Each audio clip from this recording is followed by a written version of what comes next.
So where should your credit utilization be at? Should it be below 30%? Below 10%? Should you just keep it at zero? Well, we're about to get to the bottom of that and solve that question for you. Hey, I'm Tomy Boboy, your credit and personal finance coach.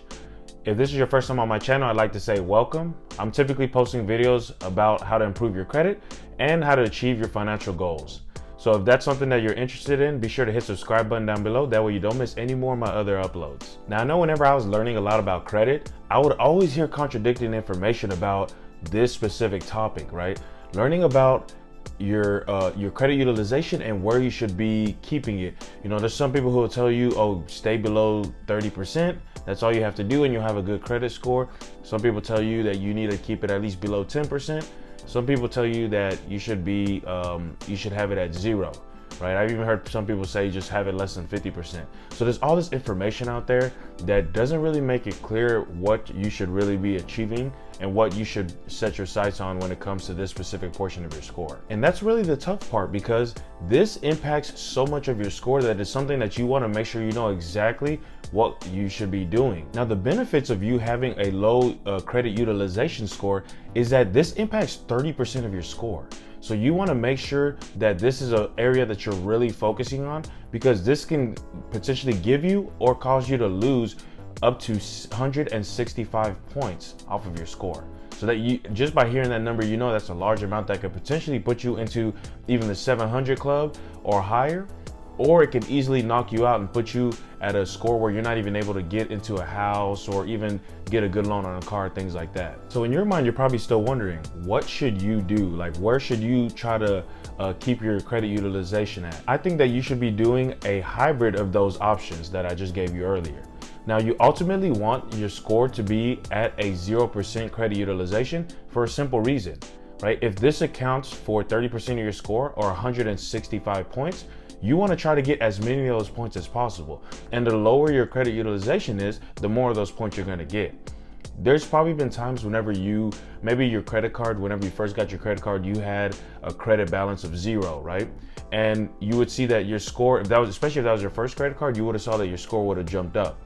But as you started using that credit card more and more and more, you started realizing that month after month, your credit score would slowly start to decrease little by little. And so that's why you want to keep in mind that you want to try to get to zero. That's the best that you can have for your credit score. Now you're probably wondering, so Tommy, why are other people, they told me that, oh, I need to keep at least a little balance on it, or I need to at least keep 10% on my credit cards to show that I'm using them actively, so on and so forth. Now that doesn't have to do with the credit bureaus. That's more so with the actual lenders themselves, right? So for example, let's say that I have a credit card from Chase.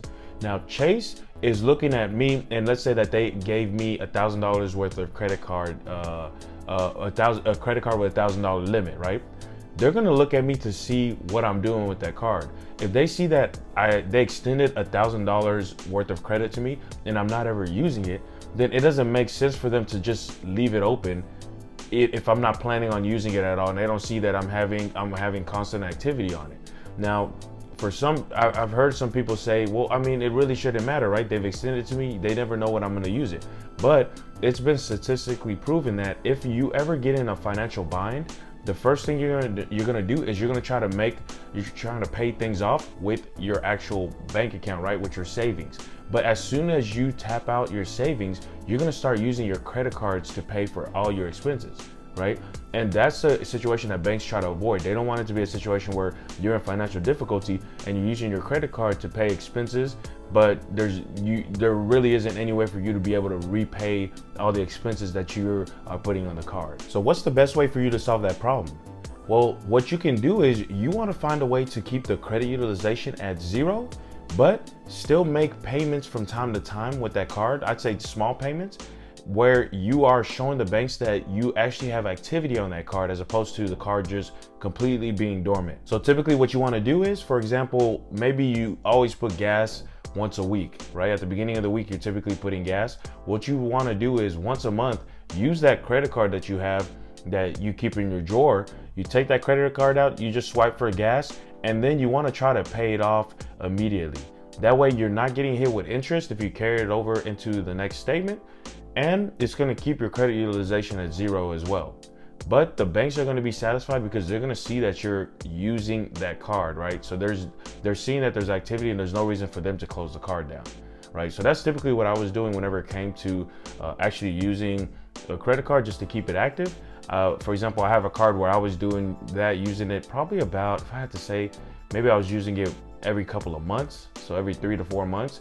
So it just kind of depends on you. You can start off just using it every month and then move it to every other month, things like that, however it works out for you. But now you end up with two benefits, right?